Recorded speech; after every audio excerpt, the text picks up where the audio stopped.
Saya kerap bertanya, apa yang menyebabkan apologet agama itu, memang tidak semua, senang menjelaskan agama-agama lain? Apakah ini merupakan persaingan marketing agama? Apakah ini pertanda bahwa konten kreator agama di medsos umumnya memiliki pendidikan yang amat rendah, secara khusus konten-konten agama, sehingga tak mampu mengkaji apakah itu berita bohong atau sebuah kebenaran, sehingga berita-berita yang tidak masuk akal, yang bukan merupakan kebutuhan publik, itu bisa tersebar di medsos dan mungkin juga ada kepentingan-kepentingan khusus dari mereka yang menyebarkan berita-berita yang tidak masuk akal, berita bohong itu. Salah satu berita yang sedang ramai, viral mungkin, adalah berita tentang mualaf Yesus Simanjuntak. Channel yang memberitakan tentang kesaksian mualaf Yesus Simanjuntak sama sekali tak memiliki landasan ilmiah dan cenderung merendahkan agama Kristen. Sebenarnya untuk saya, ya saya mengucapkan selamat untuk pilihan agama barunya. Karena perpindahan agama itu adalah hak asasi manusia. Jadi bagi saya tidak ada persoalan, itu adalah haknya dia. Tapi kenapa saya beri komentar?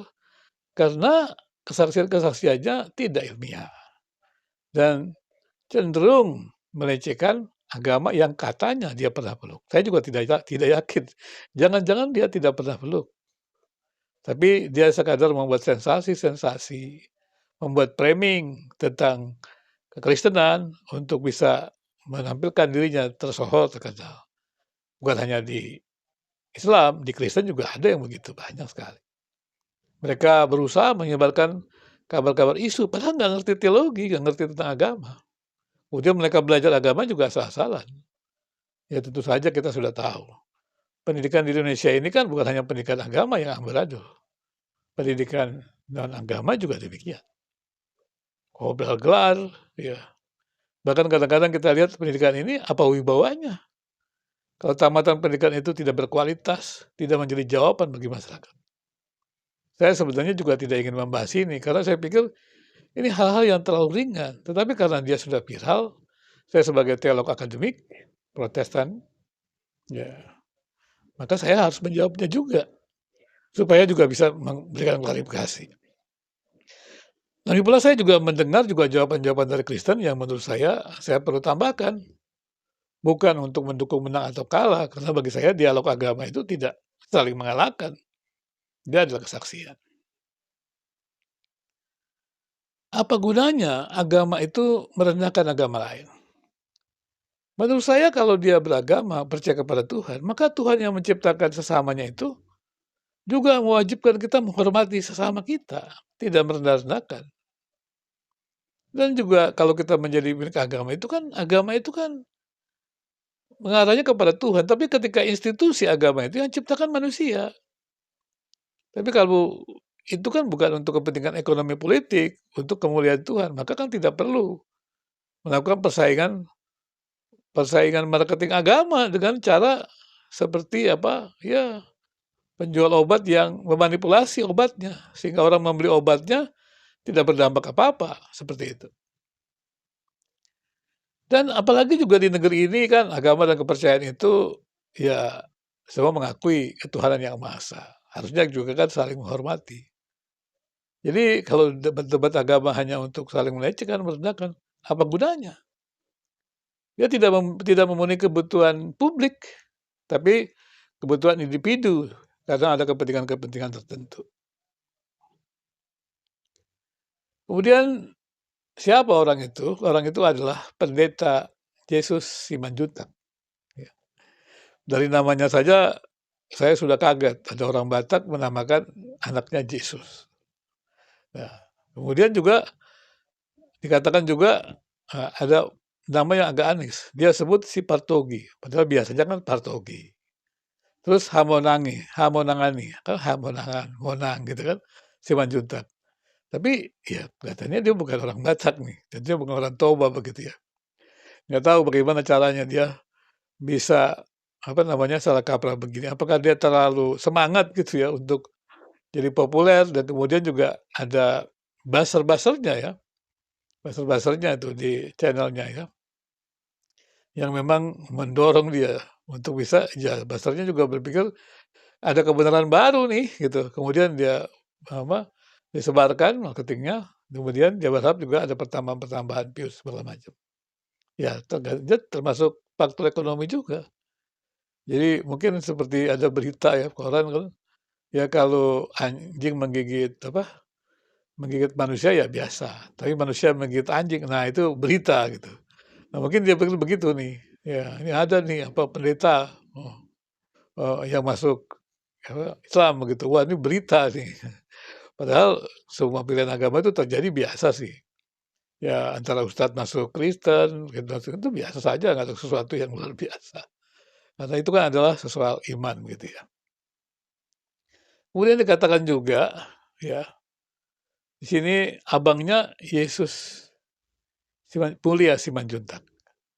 Jadi udah anaknya Yesus, adiknya Yesus Simanjuntak, abangnya Yesus Mulia Simanjuntak. Ini sebuah keanehan memang. Apakah memang sedang merendahkan atau sedang kagum? Nah, tapi saya baru kali ini mendengar ini begitu. Ya waktu anak saya saja, anak saya kan bernama Theodorus. Tapi kemudian kan kadang-kadang dipanggil Theo gitu. Orang Batak kaget, "Ah, apa anakmu Theo?" "Bukan, Theodorus." Ya, itu pemberian Tuhan gitu kan, gitu. Seperti gitu, bukan Tuhan, tapi Tuhan gitu. Seperti itu. Jadi itu keanehan bagi orang Batak ya. Dan sekali lagi saya juga baru kali ini dan saya ya langka atau baru dengar. Kemudian sebagai pendeta Yesus Simanjuntak juga tak terbiasa menggunakan kata mimbar. Dia selalu bersaksian podium, podium. Oh, berarti dia di mana gitu? Dia khotbahnya di podium atau khotbahnya di mimbar? Nah, saya juga nggak tahu, tapi memang ini bisa saja dia sedang menyesuaikan diri kepada yang, apa namanya, yang mewawancarainya. Kemudian dikatakan dia berada menjadi pendeta di gereja. Gereja yang ada nama Allah, kata dia bilang begitu. Kenapa sih dia takut-takut? Sebut aja apa, untuk ada nyeletuk, Gereja Sidang Jemaat Allah. Dia sini tidak memberikan konfirmasi. Tapi kan sangat mudah untuk mengetahui apakah betul dia menjadi pendeta Gereja Sidang Jemaat Allah. Karena di Kristen itu kan di sinode ada daftar-daftarnya. Tinggal ditelepon aja sudah jelas. Nah, kemudian juga yang mewawancarai kan tinggal telepon saja. Nah, saya juga nggak tahu kenapa kok jadi nggak selektif, ya kan? Seperti menyebar menyebar apa namanya, hoax gitu kan. Jadi kan tidak apa namanya, tidak mencerdaskan masyarakat, apalagi dengan gaya-gaya yang apa, melecehkan, merendahkan, dan itu sesuatu yang sama sekali tidak perlu. Dia katakan juga di sini ya, yang meneliti adalah JDP Channel. JDP Channel mencoba meneliti, betulkah ada di Gereja Sidang Jemaat Allah itu yang namanya adalah Yesus Simanjuntak. Ternyata tidak terdaftar gitu. Dan tadi saya katakan untuk mencari nama pendeta di sebuah gereja atau sinode itu tidak terlalu sulit ya, mudah lah gitu ya. Kemudian juga channel Andre Tunggal, ya ini juga membahas mengenai mualaf Yesus Simanjuntak. Di channel itu dia menjelaskan bahwa ya Yesus Simanjuntak itu mengaku lulusan STT HKBP. Ya, menurut perusahaan channel Andre Tunggal ya. Tapi jika melihat alasan pindah agama, ya sama sekali tidak masuk akal gitu. Kenapa? Karena terlihat hanya mencari-cari alasan dan berusaha menyenangkan pemeluk agama Islam yang mewawancarai dia, yang tentunya tidak teliti gitu. Harusnya kan dia lihat angkatan berapa. Dan kemudian dicek aja namanya di apa namanya di Google gitu kan. Seperti itu. Dan kemudian juga di sini dikatakan bahwa mereka apa tidak mendapatkan bukti-bukti ya sebenarnya, tidak menelusuri bukti-bukti bahwa ya Yesus Simanjuntak itu betul dari HKBP atau tidak. Ya. Tapi ya kalau lihat dari pandangan-pandangannya saja sudah gerejanya, pernyataan-pernyataannya sudah jelas memang hanya mencari-cari saja untuk ya menjelek-jelekan gitu ya. Saya juga tidak tahu apakah dia benar atau tidak. Tapi kalau dia mungkin persepsi nih ya, dari cara dia menyanyikan itu seperti menyindir, menghina begitu, ya saya melihat dia belum pernah begitu. Mungkin dia memang sengaja datang gitu, datang-datang kemudian mencari-cari gimana nih, framing untuk bisa membuat dirinya populer, menciptakan sebuah ya temuan, tapi bukan apa namanya, mengerjakan dengan data ya, tapi membuat framing. Kemudian salah satu yang menarik dikatakan Yesus Simanjuntak mengatakan, "Babel berubah-ubah." Kemudian dia katakan kepada bapaknya, saya juga bingung, bagaimana tamatan HKBP ini masih tanya lagi ditanya lagi, kemudian ditanya juga katanya, ditanya mungkin, dia katakan berubah, kenapa? Karena lembaga Alkitab di Jakarta yang berubahnya.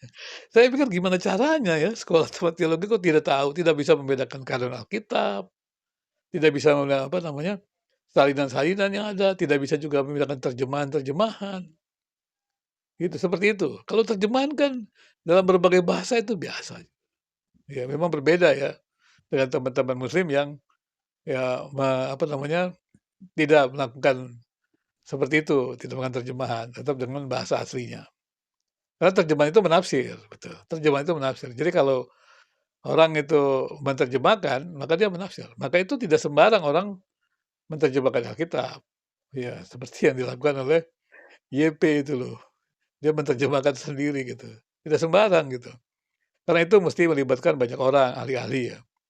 Bukan hanya ahli-ahli bahasa, tapi juga ahli-ahli penafsiran Alkitab, ya. Demikian juga arkeolog, segala macam itu dilibatkan, ya. Jadi dikatakan itu yang rubah-rubah adalah Lembaga Alkitab Indonesia. Ya mungkin dia dengar juga jangan-jangan ini dari berita-berita di YouTube begitu. Tapi ya yang saya bingung adalah ya atau mungkin tepatnya orang ini memang berbohong. Karena bagaimana dia tidak tahu kalau dia tamat sekolah tinggi teologi. 1 tahun aja dia sudah ngerti kok seperti begitu ya. Itu kan pelajaran dasar, nggak mungkin lah dia tidak tahu ya. Untuk baca Alkitab kan pelajaran dasar. Kemudian yang menarik dikatakan gini, dia mengutip ayat tentang percobaan Yesus di padang gurun. Terus dia mengatakan iblis membawa Yesus ke bubungan. Tidak ada iblis yang bawa, apa namanya? Yesus itu dibawa percobaan itu oleh iblis. Tapi ketika Roh Kudus membawa dia ya untuk dicobai padang gurun, kemudian iblis apa namanya membawa dia ke bubungan, digendong atau harus hati-hati kata itu. Gimana caranya roh itu menggendong gitu loh. Iblis kan roh. Gendongnya gimana gitu loh. Nah saya nggak ngerti saya. Tapi kemudian kenapa iblis menggendong Yesus?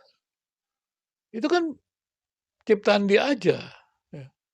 Ciptaan dia kan Roh Kudus kan yang membawa, yang mengizinkan dicobai. Ya. Jadi Allah itu mengizinkan dirinya sendiri ya dalam substansi dalam 3 pribadi. Jadi pribadi itu yang kemudian menjadi manusia dicobai gitu. Dalam keberadaannya sebagai manusia dicobai. Tetapi dia tidak pernah lepas dari atau melepaskan diri kekalahannya. Dia juga adalah Allah gitu loh. Jangan bayangkan pada waktu Yesus jadi manusia dia bukan Allah. Dia hanya tidak menampakkan kekalahan. Jadi kalau masalah diajak ke sana bagaimana caranya ya kita tidak dijelaskan Alkitab. Tapi juga bagaimana caranya misalnya Ayub. Ketika Ayub kemudian datang ke Tuhan minta untuk apa namanya mencobai Ayub. Kan diizinkan. Nah bagaimana tiba-tiba Ayub jadi sakit?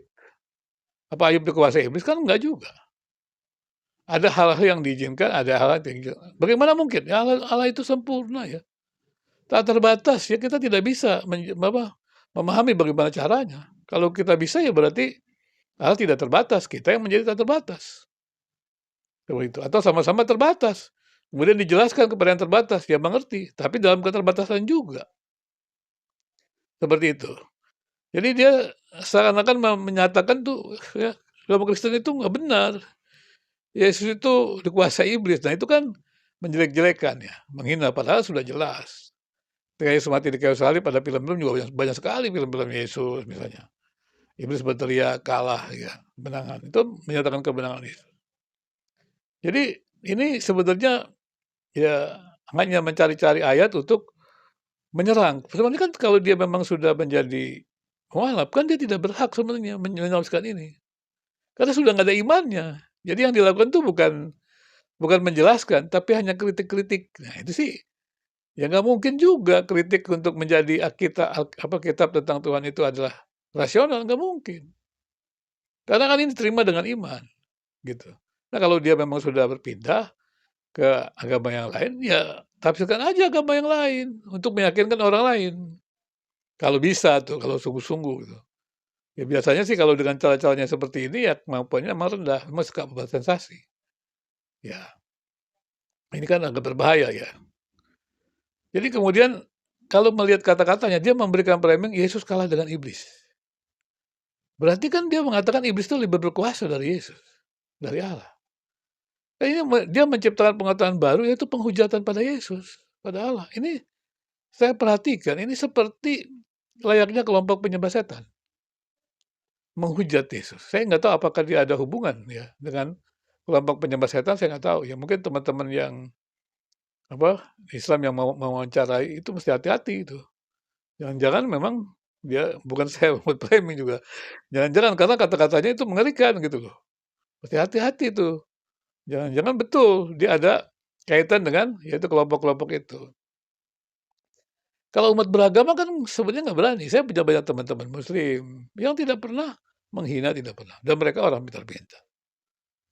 Dan juga saya punya baca buku-buku Islam, muslim saya baca dengan baik. Seperti misalnya Ensiklopedia Nurul Majid juga saya punya dulu. Di perpustakaan saya baca. Jadi saya belajar juga gitu. Tapi saya nggak ada keinginan untuk menjelaskan Islam kepada orang Islam, karena mereka yang berhak menjelaskannya. Dan saya tidak beriman, kenapa saya menjelaskan? Jadi saya membaca, saya belajar. Dan saya mendengarkan, dan saya bisa mengerti apa perbedaannya. Bukan sedang menyingkirkan, tidak. Berbeda itu biasa, tidak ada masalah. Tapi dari perbedaan itu saya belajar untuk memahami Kristen dengan lebih mendalam. Mengenal yang berbeda, juga makin memahami identitas saya sendiri begitu loh. Jadi tidak takut untuk belajar seperti itu. Jadi kalau umat beragama ya berani menghina agama yang berbeda, menurut saya ini juga terjatuh pada jebakan setan.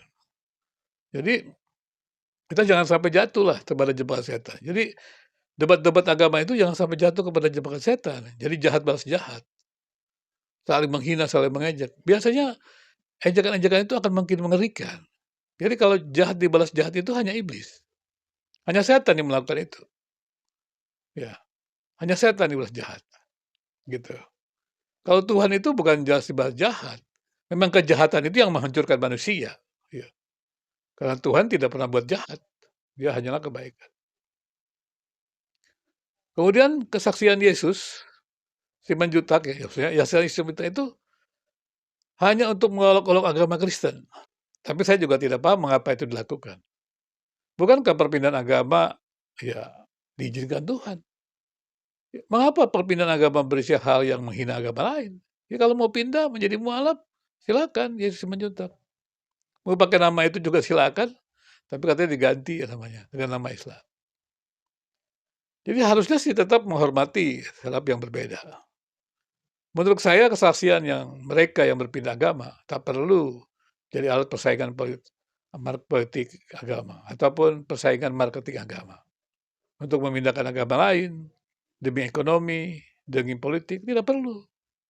Karena menurut saya agama-agama itu kan mulia. Jadi jangan dimanipulasi untuk kepentingan ekonomi politik.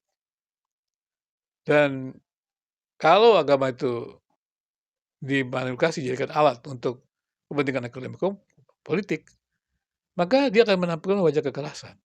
Itulah yang terjadi dalam perdebatan agama yang menistakan agama yang berbeda. Saling menista. Dan karena dia saling menista, yang tampil adalah wajah garang agama. Sehingga teman-teman agnostik di videonya, kenapa umat beragama kok garang? Umat beragama kok rasis gitu? Yang berbeda tidak boleh ada. Kan nggak benar. Kan tidak demikian sebenarnya. Jadi menurut saya mesti hati-hati kita dalam debat-debat agama. Karena itu saya usulkan dialog agama. Dan dialog agama tidak mengalahkan. Jadi agama tidak bisa dijelaskan tanpa iman. Jadi kalau ada seorang yang pindah agama, dia menjelaskan agama lain yang dia pernah, nggak bisa dia. Karena penafsiran agama itu juga nggak semudah itu, dan penafsiran kitab-kitab suci agama itu hanyalah dilakukan oleh para pakar. Jadi orang-orang yang awam itu, dia hanya bisa membaca kitab-kitab itu secara deduktif. Dia tidak bisa secara induktif. Karena secara induktif itu membutuhkan kepakaran. Jadi kalau debat-debat agama itu ingin menjelaskan kitab-kitab bagian ayat-ayat secara induktif, ya nggak bisa, tidak ada yang bisa itu, nggak rasional semua. Akhirnya debatnya hanya saling serang-menyerang, saling kritik itu, bukan belajar namanya. Coba ingin cari kelemahan agama-agama, itu mah bukan bukan dialog agama, bukan belajar agama, tapi adalah ya memang ingin menjatuhkan. Tapi apa itu yang menjadi tujuan debat-debat agama? Menurut saya tidak begitu. Harusnya kita adalah agama-agama itu, kalau memang kita mengakui agama itu dari Tuhan, harusnya kita mempunyai komitmen memuliakan Tuhan dan punya komitmen juga untuk menghormati, menghargai sesama. Untuk juga membangun kehidupan bersama yang lebih baik.